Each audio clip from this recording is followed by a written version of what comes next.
Hello friends. अगर आप BEd 2021 batch में एडमिशन लेने की सोच रहे हैं तो ये वीडियो आपके लिए काफ़ी ज़्यादा इंपॉर्टेंट होने वाली है। जैसा कि आप सब देख रहे हैं, बीएड सरकारी कॉलेज से करें या प्राइवेट कॉलेज से, यहाँ मैं अंदर की बातें आपको बताने वाला हूँ जो आपको कोई नहीं बताएगा। और यही वजह रही कि मेरी रैंक अच्छी होती हुई है। मैं अभी आपको दिखाऊंगा कि मेरी रैंक कितनी थी। मैंने जो बीएड किया वो प्राइवेट कॉलेज से किया। और प्राइवेट कॉलेज से बीएड किसको करना चाहिए और गवर्नमेंट कॉलेज से बीएड किसको करना चाहिए, प्राइवेट कॉलेज से बीएड करने के क्या फ़ायदे हैं और गवर्नमेंट कॉलेज से बीएड करने के क्या फ़ायदे हैं। तो यहाँ पर रैंकर जो स्टूडेंट हैं उनके लिए ये वीडियो काफ़ी ज़्यादा इंपॉर्टेंट होने वाली है। और कुछ मेरे पास क्वेरी आ रही है कि सर जिनकी रैंक 1 लाख के ऊपर है कि सर हम काउंसलिंग ना करवाएं, डायरेक्ट एडमिशन ले लें। तो उनके लिए भी यहाँ पर मैं चीज़ें बताने वाला हूँ। तो यार आप लोग वीडियो को लास्ट तक देखिएगा। चैनल पर नया है तो चैनल को सब्सक्राइब, वीडियो को लाइक जरूर कर दीजिएगा, क्योंकि इस तरह की ऑथेंटिक और रियल न्यूज आपको लगातार इस चैनल पर मिलती रहती है। तो देरी ना करते हुए सबसे पहले हम इस वर्ष का आपको आंकड़ा जो है वो दिखाते हैं। और इस बार ये रिकॉर्ड रहा है कि जितना जो रजिस्ट्रेशन हुआ था बीएड एंट्रेंस एग्जाम को लेकर के, उसका 90% स्टूडेंट्स ने यहाँ पर क्या किया है, जो एग्जाम है वो दिया है। 5 लाख से ज़्यादा स्टूडेंट्स ने यहाँ पर बीएड एंट्रेंस एग्जाम दिया और जो रैंक है वो हासिल करी। तो इस बार अगर आप बात करोगे तो थोड़ा विस्तृत आपका जो परीक्षा फल आया है, तो यहाँ पर 242 मार्क्स पर जो है स्टेट रैंक जो है 20,478 रही है। वहीं अगर बात आप पिछले वर्ष की करोगे तो ये मेरा खुद का ही है। अगर आप देखोगे ये मेरा अंदर ये नाम लिखा हुआ है, यहाँ पर मेरे जो मार्क्स थे वो 215.333 मार्क्स थे और जो मेरी रैंक थी वो 7,373 थी। मतलब 215 मार्क्स पर जो रैंक थी वो पिछली बार 7,000 थी और इस बार जो आपके मार्क्स हैं 245 हैं, तब जो रैंक बन रही है वो आपकी 20,000 बन रही है। अगला अगर देखोगे एक और यहाँ पर मेरे पास पड़ी हुई है, बहुत सी पीडीएफ स्टूडेंट्स ने सेंड करी हैं। तो यहाँ पर जो स्टूडेंट्स के मार्क्स बन रहे हैं वो 288 बन रहे हैं। तो यहाँ पर स्टेट रैंक जो है उसकी 807 आई है। और अगर बात आप कैटेगरी रैंक की करेंगे तो यहाँ पर 323वीं रैंक आई है। जब आप काउंसलिंग कराएंगे तो यहाँ पर आपकी जो स्टेट रैंक है वही मैटर करेगी, कैटेगरी रैंक से यहाँ पर कोई आपको फायदा नहीं होता है। तो अब हम लोग यहाँ पर बात कर लेते हैं कि गवर्नमेंट सीट्स कितनी है और प्राइवेट सीट्स कितनी है। तो सबसे पहले मैं एक एक पॉइंट यहाँ पर उठाऊंगा कि फायदे और नुकसान क्या क्या है। तो बात अगर करोगे तो अगर आपकी रैंक 15,000 तक है, ठीक है, अगर आपकी 15,000 तक रैंक है तो यहाँ पर आपको गवर्नमेंट कॉलेज मिलने के जो चांस हो जाते हैं वो 99% हो जाते हैं। वजह ये रहती है बहुत से स्टूडेंट काउंसलिंग करवाते हैं, एडमिशन नहीं लेते क्योंकि उनको गवर्नमेंट कॉलेज जो है वो अलॉट नहीं हो पाता। और लगभग 12,000 के आसपास यहाँ पर आपके गवर्नमेंट और एडेड कॉलेजेस जो हैं वो यूपी के अंदर हैं। तो अब है क्या, अगर आपकी रैंक जो है वो 15,000 तक है तो यहाँ पर आपको गवर्नमेंट कॉलेज मिल जाएगा, लेकिन इसकी मतलब पूरी गारंटी नहीं है कि आपकी सिटी में ही मिलेगा। तो अगर आपकी सिटी में गवर्नमेंट कॉलेज आपको चाहिए तो आपकी रैंक अगर 3,000 के अंदर है तो यहाँ पर आपके जो सिटी के अंदर गवर्नमेंट कॉलेज मिलने के चांसेस बढ़ जाते हैं। अब नेक्स्ट बात आती है स्टूडेंट्स की कि सर प्राइवेट कॉलेज हमें किस रैंक तक मिलता है।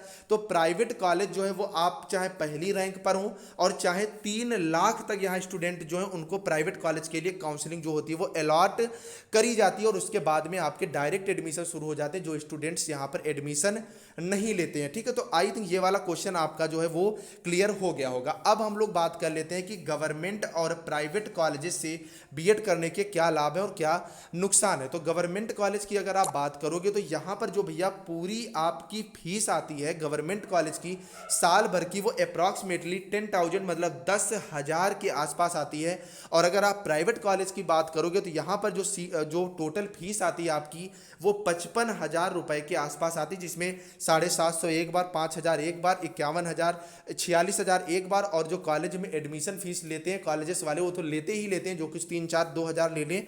तो इस तरह से कुल मिला के 55 से 60,000 रुपए यहाँ पर आपका फर्स्ट ईयर का खर्चा आ जाता है। लेकिन अब अगर बात आप करोगे सेकेंड ईयर की, तो सेकेंड ईयर में जो आपकी फीस है यहाँ पर वो यहाँ अगर गवर्नमेंट कॉलेज से आप बात करोगे तो यहाँ पर आपकी जो फीस पड़ जाती है वो अप्रॉक्सीमेटली 6,000 के आसपास जो है वो आपकी यहाँ पर पड़ जाती है। और अगर आप प्राइवेट कॉलेज से बात करोगे तो यहाँ पर फीस जो है आपकी वो 30,000 रुपए के आसपास पड़ जाती है। अब नेक्स्ट हम लोग पहली तो बात होगी फीस की, लेकिन इसका असर ज़्यादा नहीं पड़ता। इसके पीछे वजह ये हो जाती है कि अगर आपके मार्क्स यहाँ पर 55% है, ठीक है, अगर आपके जो मार्क्स हैं वो यहाँ पर 55% आ रहे हैं, ऐसे में क्या हो जाता है, आप जो है वो पूरी तरह से काउंसलिंग सॉरी जो आपकी स्कॉलर है उसके लिए एलिजिबल हो जाते हैं। मतलब यहाँ पर आपको प्राइवेट कॉलेज में 30,000 के आसपास, और अगर आप गवर्नमेंट कॉलेज से कर रहे हैं तो लगभग 6 से 7,000 रुपए के आसपास जो फी है आपकी रिफंड हो जाती है। लेकिन 55% के नीचे आपकी स्कॉलर आने की जो संभावना है काफ़ी कम हो जाती है। अब हम लोग बात कर लेते हैं नेक्स्ट पॉइंट को लेकर के। तो नेक्स्ट पॉइंट ये है कि सबसे बड़ी चीज़ ये आपको पूरे यूट्यूब पे इतनी जल्दी कोई नहीं बताएगा कि प्राइवेट कॉलेज में आपको कॉलेज जो है वो जाना नहीं पड़ता है। देखिए, ये नहीं कि नहीं जाना पड़ता है, आपकी इच्छा है तो आप जाएं। अदरवाइज आपका क्या होता है, कॉलेज वाले कुछ डोनेशन के रूप में आपसे ले लेते हैं। इतना ओपनली मैं ये चीज़ें बता रहा हूँ तो आप लोग यार चैनल को जरूर सब्सक्राइब करिएगा और वीडियो को शेयर जरूर करिएगा। तो कुछ डोनेशन के बेस पे ले लेते हैं और आपका जो काम है वहाँ पर चल जाता है, ठीक है। तो ऐसे में क्या है कि वहाँ पर आपकी अगर अटेंडेंस जो है वो पूरी होती रहती है। लेकिन वहीं अगर आप गवर्नमेंट कॉलेज से कर रहे हैं तो यहाँ पर आप पर डे कॉलेज जाएंगे और आपको 75% जो अटेंडेंस है वो यहाँ पर कंप्लीट करनी ही करनी होगी। अब बात आती है अगर आप कोई साइड जॉब कर रहे हैं, ठीक है, अगर आप कोई साइड जॉब कर रहे हैं एज आ टीचर, एज आ अगर सेलर कुछ भी हैं आप, तो आपके लिए प्राइवेट कॉलेज से बीएड करना जो है वो ज़्यादा सही रहेगा। क्योंकि अप्रॉक्सीमेटली आप मान के चलिए अगर आपकी कुछ इनकम है तो अगर आप प्राइवेट कॉलेज से बीएड करोगे तो वो खर्च आप आसानी से उठा सकते हो और बिना किसी टेंशन के आप सुकून से जो है अपनी जॉब भी कर सकते हो। क्योंकि आप अगर प्राइवेट कॉलेज से बीएड यहाँ पर कर रहे हो तो यहाँ पर आपकी जो क्लासेज है वो 3 ही प्रोवाइड की जाती हैं। मैक्सिमम जो कॉलेजेस हैं, कानपुर यूनिवर्सिटी या किसी भी यूनिवर्सिटी से आप बात करोगे तो यहाँ पर 3 ही जो है आपकी क्लासेस प्रोवाइड की जाती हैं। बाकी 5 की आपको सेल्फ स्टडी करनी पड़ती है फर्स्ट ईयर में, और आपको सारे असाइनमेंट जो है वो अच्छे लेवल पे बनाने होते हैं। अदरवाइज जो प्राइवेट कॉलेजेस वाले हैं वो अपने आप सारा का सारा जो है कंटेंट आपको प्रोवाइड कर देते हैं। तो आई थिंक ये वाला पॉइंट भी आपका क्लियर जो है वो हो गया होगा। तो यहाँ पर अब आपकी समझ में आ गया होगा कि जो बीएड है वो कहाँ से करना चाहिए, प्राइवेट कॉलेज से करना चाहिए या गवर्नमेंट कॉलेज से। और अगर आपके पास टाइम है, आप स्टूडेंट लाइफ के अकॉर्डिंग ही यहाँ पर बीएड करना चाह रहे हो और आपकी रैंक अच्छी खासी, तो आप जो है गवर्नमेंट कॉलेज से करें।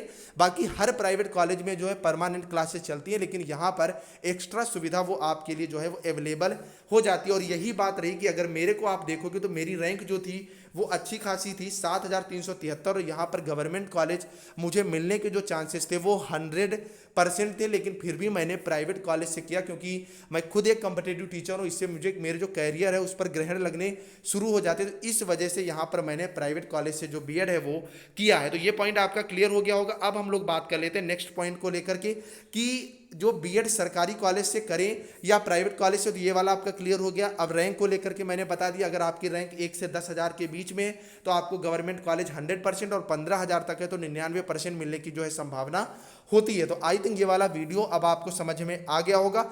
अब नेक्स्ट एक बात हम लोग और कर लेते हैं, जो सबसे बड़ी बात है कि जो हम बिना काउंसिलिंग कराए डायरेक्ट एडमिशन ले लें। तो देखिए, आपके 3 फेज में यहाँ पर काउंसलिंग होगी। पहले फेज में 1 से 50,000 तक जिनकी रैंक है उनको काउंसलिंग का मौका मिलेगा। उसके बाद जिनकी 50,000 से लेकर के 1,40,000 रैंक है उनको जो नेक्स्ट स्टेज है उसमें काउंसलिंग करवाएंगे। और तीसरी स्टेज में 1,40,000 से लेकर के 2,40,000 रैंक वाले स्टूडेंट जो है वो काउंसलिंग कराएंगे।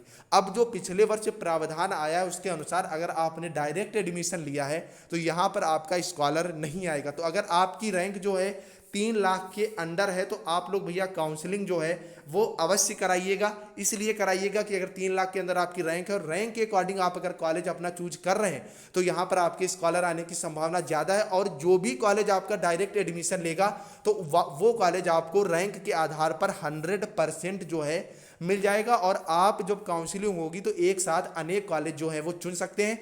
आगे की प्रक्रिया मैं सारी की सारी बताता रहूँगा क्योंकि मैं खुद बीएड की काउंसलिंग जो है वो करवा चुका हूँ पिछले वर्ष।